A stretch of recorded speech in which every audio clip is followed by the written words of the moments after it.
है शासन सर से, हमारी आयोग मांग से? ये है, हमारा डॉक्यूमेंट वेरिफिकेशन भी हो चुका है और हम लोग पूरी तरह से इस पोस्ट के लिए लायक हैं। एलिजिबल है। हाँ जी, और शारीरिक परीक्षण के लिए हम बिल्कुल तैयार हैं। उनके पास जाते हैं तो सीधा बोलते हैं कि आप लेखपाल भर्ती मतलब लेखपाल के पद के योग्य नहीं हो, तुम इसका तो कार्य नहीं आप कर किस सकते, तुम कैटेगरी में आप आते हैं विकलांग हो। ओएच में? बैठे हैं, हमें कोई पूछने नहीं आ रहा, हमारी कोई सुध नहीं है किसी को। हमें कोई अपने कार्यालय में हमें खुद जाना पड़ता है, सभी कार्यालयों में हमें सिर्फ आश्वासन दिया जाता है और आगे कोई कार्रवाई नहीं हो रही है। हम इधर उधर भटक रहे हैं, हमारे पास रहने खाने का पैसे की प्रॉब्लम है। इतने दिन से हम घर से ही मंगा रहे हैं, थोड़ी बहुत ही फंडिंग होती है, पता नहीं कैसे कैसे हम टाइम काट रहे हैं। हाँ, जैसा कि आप लोग देख पा रहे हैं कि ये इको गार्डन है लखनऊ।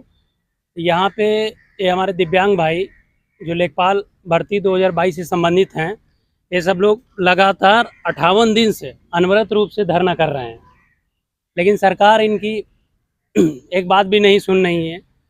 और जबकि सरकार को समझना चाहिए कि ये लोग भी जो तीनों स्टेज होती हैं, तीनों की तीनों स्टेज लेखपाल भर्ती 2022 में तीनों स्टेज पास किए हुए हैं, तो इनका भी समायोजन करना चाहिए। टोटल 188 वैकेंसीज हैं जो खाली हैं।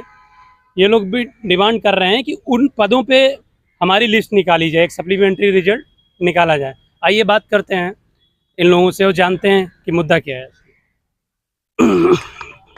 हाँ सर, क्या नाम है? नमस्कार, मेरा नाम हेमंत सिंह है और मैं भी लेखपाल अभ्यर्थी हूँ। पैट परीक्षा 2021 के माध्यम से हम लोगों का लेखपाल का प्री का हमने पेपर दिया था। सर अपनी डिमांड बताइए कि आपकी मांग क्या है शासन सर से, हमारी आयोग मांग से? ये है, हमारा डॉक्यूमेंट वेरिफिकेशन भी हो चुका है और हम लोग पूरी तरह से इस पोस्ट के लिए लायक हैं। एलिजिबल है। हाँ जी, और शारीरिक परीक्षण के लिए हम बिल्कुल तैयार हैं। जो कार्य क्षमता संबंधी परीक्षण हो वो हम देने को सारे अभ्यर्थी तैयार हैं। इससे पहले कहीं और भी धरना किए हैं? सर इसके हमारा धरना तो यह 7 महीने से चल रहा है, इको गार्डन में भी और उसके बाद अपना राजस्व परिषद पे भी किया है हम लोगों ने, दिव्यांग सशक्तिकरण विभाग से भी किया है। लेकिन अब यहाँ पिछले 56 दिन से हम लोग यहाँ बैठे हुए हैं भूख हड़ताल पे, जो पूरे दिन चलती है। और हमारी सीटें जो हैं वो एक तरफ हमारा रिजर्वेशन 4% का हैंडीकैप का रिजर्वेशन है, उसमें हमें अलग अलग categories 1 leg, both leg, 1 arm, both arm इसमें बांट दिया है। और हमारी जो रिजर्व सीट है, जो संवैधानिक रूप से हमारी रिजर्वेशन की 142 सीट हैं ऑर्थोपेडिक हैंडीकैप में और लगभग 85 सीट थी एमडी में। इन आरक्षित सीटों से हमको ये बोल के बाहर कर दिया है कि आपकी कैटेगरी इनके लिए चिन्हित नहीं है। सीट हमारे लिए आरक्षित हैं, चलन संबंधी निष्क्रियता, इसमें मांसपेशीय दुष्पोषण, ये सब कुछ दिया हुआ है। लेकिन लास्ट रिजल्ट में हमारी कट ऑफ भी नहीं निकाली। एक तरह से हमारा आरक्षण इन्होंने विकलांग आरक्षण खत्म कर दिया है, वो सीटें खाली हैं और उन 188 सीटों को ये लोग अगली भर्ती में इंक्लूड कर रहे हैं, जबकि वो हमारी रिजर्व सीट है, उनको हमसे भरा जाना चाहिए। इन्होंने ये दिया है ऑफिशियली कि कैंडिडेट नहीं मिलने के कारण ये सीटें खाली छोड़ी जा रही हैं और कैंडिडेट यहाँ धरने बैठे हुए हैं 7 महीने से। अभी 56 दिन से भूख हड़ताल पे लगे हुए हैं। कहाँ से सर आए हुए हैं? सर सब लोग अलग अलग जगह से हैं।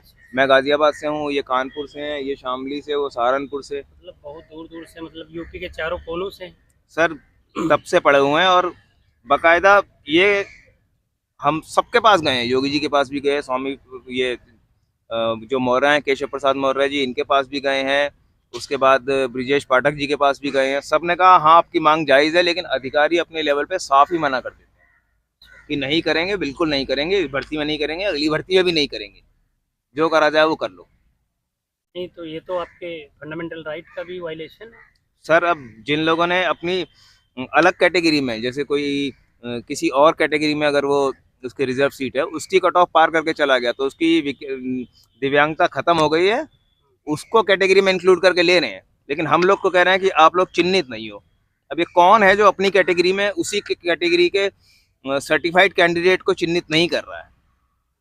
आपको चिन्हित ही नहीं करना, अभी आरक्षण खत्म कर दो। मतलब है कि हम पूरा टेस्ट, मतलब जो ये फिजिकल टेस्ट हाँ, है देने के लिए तैयार हैं। बिल्कुल। अगर हम मतलब फिजिकल टेस्ट में अगर फेल होते हैं, बाहर हैं, तो हम कर दीजिए आप, बिल्कुल। अदरवाइज आपको सप्लीमेंट्री रिजल्ट चाहिए। बिल्कुल सर, हमारी कट ऑफ निकालें, हम लोग का परीक्षण करवाएं, अगर उसमें नहीं पास हो रहे हैं तो हटा दें। यहाँ से सब लोग कहीं ना कहीं नौकरी करके ही आए हैं। और सीटें कैरी फॉरवर्ड भी नहीं होनी चाहिए। सर इसमें तो इन्होंने क्लियरली बोल दिया कैरी फॉरवर्ड करेंगे और जनरल कैटेगरी को जाएगी, तो हमारा नहीं, नहीं, आरक्षण आपकी खत्म नहीं डिमांड जो कर है, दो।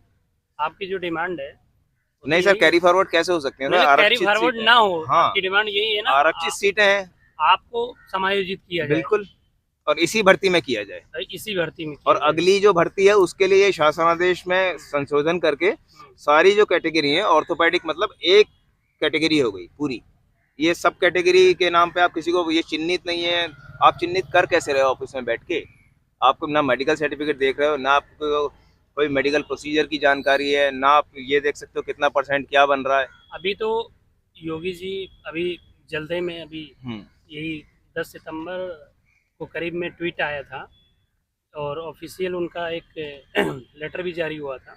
उसके अकॉर्डिंग तो उन्होंने जो राजस्व विभाग है उसके पुनर्गठन की बात किया है। तो हो सकता है आपकी डिमांड्स को पुनर्गठन में प्रोविजन ऐसा कुछ डाल सर, दिया जाए। राजस्व विभाग आप यही चाहते हैं ना बिल्कुल सर, बिल्कुल, कि उसके पुनर्गठन में आपका भी जो ये खामियां हैं दूर की जाए। ये गवर्नमेंट ऑर्डर संशोधित किया जाए और हमारी जो एक सिंपल कैटेगरी है और ऑर्थोपेडिक हैंडीकैप उसी को नहीं लेके तो जब चले। पुनर्गठन होने जा रहा है तो आपकी बात को भी पुनर्गठित कर दिया जाए। सर नए जियो के हिसाब से हम अगली भर्ती, अगली लेखपाल भर्ती जो आने वाली है, हम उससे भी बाहर हैं। वहां भी 4% आरक्षण है, तो एक बार में खत्म ही कर दे आरक्षण, फिर बोल दे भाई आरक्षण नहीं है तुम्हारा। अरे नहीं, ये तो कॉन्स्टिट्यूशनल राइट है, ऐसे कैसे खत्म हो जाएगा? सर बस यही समस्या है, बाकी तो आपकी फाइनल कंक्लूजन मतलब सर आपकी हमें डिमांड क्या है? इसी भर्ती में हम लोगों को लिया जाए, हाँ, इन्हीं पोस्टों पे, और आगे की भर्ती के लिए भी हमारी सब कैटेगरी जो बाहर है उनको इंक्लूड किया जाए सभी विभागों में। पूरे 56 विभाग में हर विभाग से बाहर हैं हम लोग। अब एक इसमें बोथ लेग की कैटेगरी है, उसमें आपको मतलब उसमें चौकीदार के लिए वो चिन्हित है, लेखपाल के लिए नहीं है। चौकीदार चोर के पीछे नहीं दौड़ा तो चलेगा गवर्नमेंट को, लेकिन अगर लेखपाल खेत में नहीं दौड़ा तेज तो काम खराब हो जाएगा, पता नहीं कैसे। नहीं तो दौड़ने का तो काम होता ही नहीं है सर लेखपाल का। आप देखते हो क्या, वो सर जान के बाहर, ऑफिस जॉब से हम बाहर हैं, सिंपल जो क्लरिकल जॉब है उनसे बाहर कर रखा है इन्होंने। राजस्व विभाग से लेके आप किसी विभाग में जाइए, हम सचिवालय में गए, हमने वहाँ पे एक पी गुरु प्रसाद वहाँ के प्रधान सचिव हैं, उनसे बात की, उन्होंने मुंह पे मना कर दिया, नहीं कर रहे इंक्लूड, ना अभी करेंगे ना आगे करेंगे। बताओ सर क्या ही जवाब दिया जाए उनका। योगी जी को भी ज्ञापन देके आए, उन्होंने भी कहा इस पे कार्रवाई की जाएगी, लेकिन कोई कार्रवाई हुई नहीं अभी तक। जैसा कि ये देख रहे हो इन लोगों का, ये जो इसको जूम इन करो इसको, ये जैसा कि देख रहे हो दिव्यांगों को तो आ, दो योगी महाराज मतलब हाँ नियुक्ति दो, और यूपी के साथ हुई लेखपाल भर्ती, राजस्थान, मध्य प्रदेश, पंजाब, उत्तराखंड में हाथ पैर वाले विकलांगों को लेखपाल योग्य माना गया है, फिर भी यूपी में विकलांगों पर ये अत्याचार क्यों? आयोग ने 39 हाथ पैर वाले विकलांगों को लेखपाल भर्ती में उनकी मूल कैटेगरी में लिया है, फिर बची 188 सीटों पर हम बचे हाथ पैर वाले विकलांग कैसे हो गए अयोग्य? बातें भी सही है। ठीक है सर, हम शासन से मतलब बिल्कुल सर, चाहते हैं कि एज ए मीडिया के तौर पे कि अगर शासन हमारी बात सुन रहा है, और सुननी भी चाहिए, आपकी समस्याएं सुने और मैटर संज्ञान में ले, और राजस्व विभाग का जैसे पुनर्गठन हो रहा है, आपकी भी आपके लिए भी कोई प्रोविजन डाल के आप लोगों को भी समायोजित किया जाए। बिल्कुल। धन्यवाद।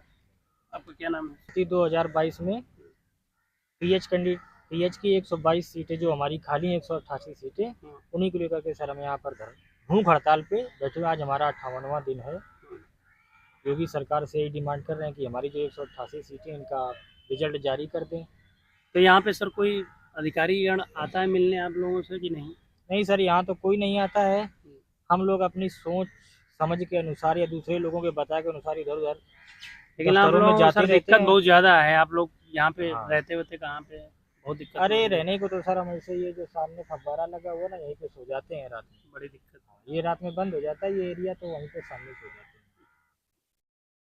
बहुत इस समय क्रिटिकल कंडीशन है हम लोगों की। सरकार जरा भी ध्यान नहीं दे रही है। सरकार को क्या, ये जो अधिकारी है ये हमारी बात वहाँ तक जाने नहीं दे रहे हैं। और अधिकारियों के पास जाओ, उनसे मीटिंग का टाइम मांगो तो टाइम तो मिल जाता है, लेकिन हमारी बात को नकार दिया जाता है। राजस्व परिषद के जो राजस्व विभाग के जो सबसे बड़े अधिकारी हैं पी गुरु प्रसाद, मैं उनसे मिलने गया था। तो उन्होंने हमारी सारी बातों को नकार दिया, बोले कि आपको 2021 का शासनादेश नहीं पता है क्या? तो हमने कहा कि क्या राजस्व विभाग को नहीं पता था, राजस्व विभाग के अधिकारियों को नहीं पता था कि 2021 में कौन सा शासनादेश आया है? हमारे घर में उसकी प्रति नहीं आई थी, लेकिन उनके विभाग में वो प्रति जरूर गई होगी। आपने उनको जरा भी एक शब्द नहीं बोला और हमसे पूछ रहे हैं कि आपको 2021 का शासनादेश नहीं पता। तो हमने उनसे बोल दिया कि हमारे घर में कोई लेटर नहीं आया कि शासनादेश क्या आया दिव्यांगों के लिए, लेकिन राजस्व विभाग के कार्यालय में आप लोगों ने जरूर वो चिट्ठी भेजी है, आपने पत्र भेजा है, सभी मंडलायुक्तों को भेजा गया है, सभी विभागों में पहले भेजा पेड के अनुसार वो लोग तो बिल्कुल परफेक्ट आपका सब कुछ था। दूसरा जो लेखपाल जो मुख्य परीक्षा का जो विज्ञापन आया है, हाँ, उसके अकॉर्डिंग मतलब ये जो तीसरा सेक्शन है उसमें प्रॉब्लम चल रहा है। हाँ, तो इसके लिए जो लेटरिंग आप बता रहे हैं अभी कि वहाँ पे हुई है, लेकिन आप लोगों के संज्ञान में नहीं था ना, तो ये तो फिर किसकी गलती हुई? तो ये तो उन लोगों की गलती है ना कि राजस्व विभाग को तो ये पता था कि हम लोग चिन्हित नहीं है, तो हम लोगों को क्यों बुलाया?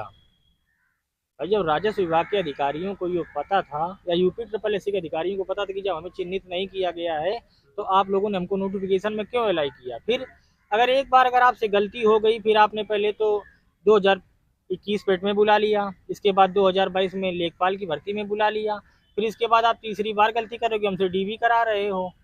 3 बार बुला करके आप हमको चौथी बार जब हमारा माना कि चयन की बारी आई, कुछ घर में अच्छा सा माहौल बनने लगा कि शायद हो जाए 10-20% चांस बचे हैं, लेकिन अब कोई भी अधिकारी सुनने को तैयार नहीं है। राजस्व परिषद के जो सचिव हैं अनिल यादव जी, उनके पास गए, उन्होंने भी मना कर दिया। जो सबसे बड़े अधिकारी हैं नहीं, अब तो अध्यक्ष जी नए अभी अपॉइंट हुए हैं, तो नए इनसे भी मिलने गए आप लोग? नहीं, इनसे मिलने नहीं गए हैं। सुना है बहुत अच्छे हैं, इनसे मिलिए आप। ये बात हमको वहाँ के कर्मचारियों ने ही बताई थी कि पी गुरु प्रसाद इनके ऊपर हैं, सचिवालय में बैठते हैं, NXT बिल्डिंग में बैठते हैं, वो सबसे जेन्युइन आदमी है, आप उनसे बात करिएगा जा करके। मैंने उनसे मिलने का बहुत अथक प्रयास किया, इसके बाद खैर हमको मिलवाया गया, हमें समय दिया उन्होंने, लेकिन उन्होंने हमारी एक भी नहीं सुनी। बोले हम आयोग की जरा सी गलती की वजह से आप लोगों को नियुक्ति नहीं दे सकते हैं। हम तो यही चाहते हैं कि हमारा भी समायोजन कर लें। चलिए, हम भी शासन से मांग करते हैं कि आपकी बात सुनी जाए और आपको भी समायोजन किया जाए, क्योंकि बहुत दिक्कतों से आप लोग यहाँ पे मुख हड़ताल पे बैठे हुए हैं। जी जी, यहाँ पे ना तो रहने का आप लोगों को ठिकाना है, ना तो कुछ। ठीक है, धन्यवाद। हाँ सर, क्या नाम है आपका? मेरा नाम सतीश कुमार, मैं जिला शामली से आया हूँ। शामली? शामली मतलब पश्चिमी जिला? हाँ, पश्चिमी जिला है, सबसे लास्ट वाला जिला है पश्चिम में। आपकी क्या मांगे हैं सर? मांगे, अब हम ये जो राजस्व परिषद के अधिकारी हैं उनके पास जाते हैं तो सीधा बोलते हैं कि आप लेखपाल भर्ती मतलब लेखपाल के पद के योग्य नहीं हो, तुम इसका कार्य नहीं कर सकते, तुम आप विकलांग हो।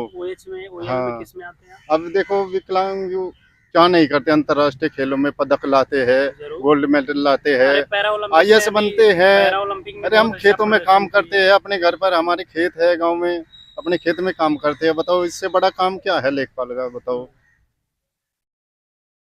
सर, आप लोगों की जो मेन प्रॉब्लम है वो बताइए।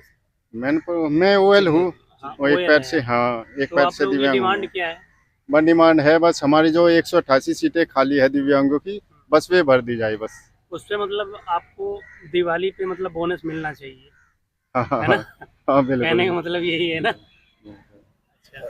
हमको देखो 8 महीने 9 महीने हो गए, 9वां महीना जनवरी से हम बोनस नहीं, मूलधन मिलना चाहिए, क्योंकि बोनस तो अलग ही बात है। अन्य राज्यों में हाँ, जैसे अन्य राज्यों में लिया जा, राजस्थान में, उत्तराखंड में, हरियाणा में, हर राज्यों में लिया जाता है। वैसे हमको OH कैटेगरी है, लेकिन यहाँ पर यूपी में नहीं ले रहे। अब योगी जी से आपको क्या आशाएं हैं? भाई, योगी जी से हम 2 बार मिल चुके हैं। वैसे एक बार जनवरी में मिले थे और अभी जुलाई में मिले थे, 7 जुलाई महीने में, लेकिन हमें केवल आश्वासन मिला है। वहाँ से बोल रहे थे कि आपका काम चल रहा है, आपका काम होगा, जाओ आप घर जाओ, धरना खत्म करो। नहीं, आपको क्या लगता है मतलब कि अधिकारी नहीं सुन रहे हैं कि मंत्री नहीं, नहीं सुन रहे हैं? अधिकारी नहीं सुन रहे, अच्छा, सब कुछ अधिकारी ही कर रहे हैं। मतलब योगी जी मतलब चाहते हैं, हाँ, योगी जी चाहते हैं, लेकिन जो अधिकारी है ये सही, हमारी जो सही बात है वो नहीं पहुँचा रहे वहाँ तक। यह है बात, ये अधिकारी कर रहे हैं बस बीच में, गड़बड़ जो है। नहीं तो अधिकारियों को सुनना चाहिए। आप लोग हाँ, दोबारा गए कि नहीं? नहीं, कई बार जा चुके हैं हम, जनवरी से जा रहे हैं क्या, कई बार यहाँ लगातार जाते रहते हैं, यहाँ पे सप्ताह में कोई- एक बार यहाँ पे राजस्व अधिकारी परिषद कोई जाते रहते ये हैं। सब नहीं आते? नहीं, यहाँ पे कोई नहीं आता। यहाँ पे तो भूखे रहो 2 दिन, देखो अनशन पे रहे हम 2 दिन, हाँ। 48 घंटे में खाना खाया हमने। अच्छा, तो यहाँ हाँ, लेकिन यहाँ पे कोई पूछने नहीं है, हमको अंधेरा आ गया था बस आंखों में। देखो अब बाहर भी मुश्किल गए थे हम 2 दिन, वैसे तो 50 दिन भूख हड़ताल करके, जब 2 दिन हम अनशन पे बैठे थे। हाँ, देखो इधर 58 एक टाइम दिन खाते हैं हम रात को, केवल खाना रात को, सुबह को भूखे यहाँ बैठते हैं। रहने का भी रात कोई को। ठिकाना नहीं? नहीं नहीं, कुछ नहीं है, इधर उधर पड़ जाते, कभी स्टेशन पे चले जाते हैं, कभी बस अड्डे पे चले जाते हैं, भाई ये है बस। चलिए, हम शासन से सर मांग करते हैं कि अगर वीडियो हमारा ये शासन के कोई अधिकारी भी देख रहे हैं तो उनको थोड़ा, क्योंकि ये लोग ये नहीं कह रहे हैं कि हमको दया चाहिए या भीख चाहिए। इन्होंने 3 स्टेज पास किया है और फिजिकल के लिए भी ये तैयार नहीं, है। हम तैयार है, कि फिजिकल physical के लिए लीजिए। तैयार है, बिल्कुल। हाँ, हम योग्य हैं, हाँ। फिजिकल हम जो पास योग्य है करेंगे। हमारे में से उसको ले हाँ, ले बस। हमको ले लीजिए, हाँ। गलत वाले को नहीं। बिल्कुल। और इनका समायोजन किया जाए। बहुत बहुत धन्यवाद। हाँ सर, क्या नाम है? मेरा नाम विकास कुमार है और मैं सहारनपुर से आया हुआ हूँ। अच्छा, ये बताइए कि आप यहाँ पे कितने दिन से हैं? हम पिछले 60 दिन से यहाँ पे बैठे हैं, हमें कोई पूछने नहीं आ रहा, हमारी कोई सुध नहीं है किसी को। हमें कोई अपने कार्यालय में हमें खुद जाना पड़ता है, सभी कार्यालयों में हमें सिर्फ आश्वासन दिया जाता है और आगे कोई कार्रवाई नहीं हो रही है। हम इधर उधर भटक रहे हैं, हमारे पास रहने खाने का पैसे की प्रॉब्लम है। इतने दिन से हम घर से ही मंगा रहे हैं, थोड़ी बहुत ही फंडिंग होती है, पता नहीं कैसे कैसे हम टाइम काट रहे हैं। और हमारा 29 तारीख को एक धरना है, मैं सभी जो भी दिव्यांग भाई हमें देख रहा है 29 तारीख को? हाँ 30 तारीख को 30 तारीख 30 को बुला रहे हैं। 30 तारीख में हमारे कहाँ पे है? इको गार्डन में ही है। अच्छा। जो भी दिव्यांग भाई हमारी ये वीडियो देख रहा है उनसे निवेदन है, एक बार जरूर आए और अपनी संख्या बल दिखाए सरकार को। सरकार ऐसे नहीं झुकेगी।